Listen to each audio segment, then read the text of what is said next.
guys, good morning. Lalaba tayo ngayon yung mga basa.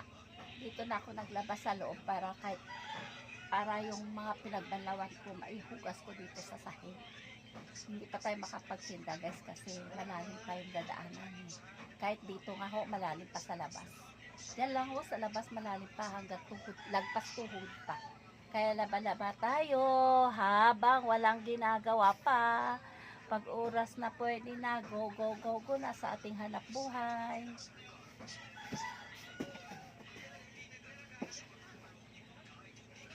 Ito ating trabaho.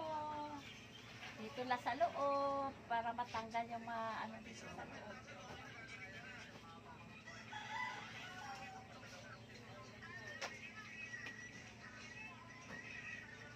Diba?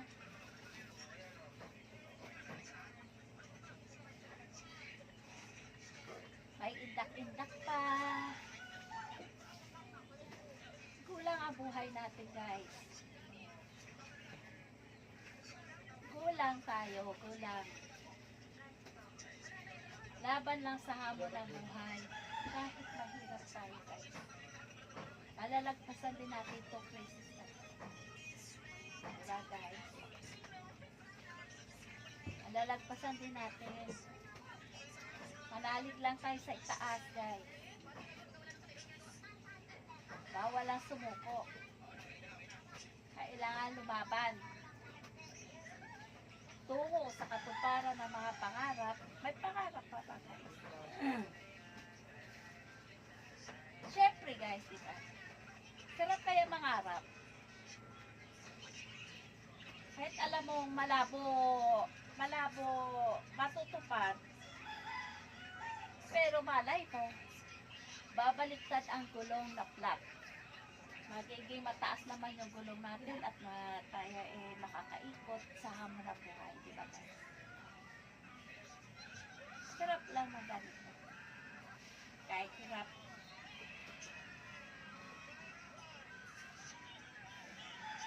Kahit mahirap. Ang buhay. Basta lumalaban sa hamon ng buhay.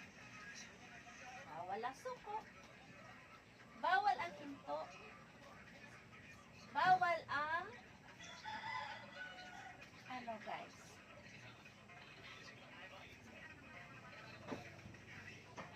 Kaya kailangan lumaban with indak.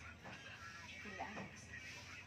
Maging masaya, i-enjoy na lang natin ang buhay natin kahit mahirap tayo guys. Wala ano gagawin mo? No choice. Kaya i-enjoy na lang ang buhay kahit tayo ay mahirap. Basta malakas tayo guys. Malakas tayo. May makain tayo sa araw-araw. 3 times a day pa. Minsan sobra pa, diba guys? Kaya bawal ang sumuko. Bawal ang negative. Bawal ang mga toxic na iniisip. Bawal lahat. Kailangan go lang. I-enjoy natin ang buhay natin guys. Diba? Hello, good morning. Today is, ano bang araw ngayon? Nakalimutan ko na yung araw. Good morning. Share, follow and share. And subscribe na rin guys, please.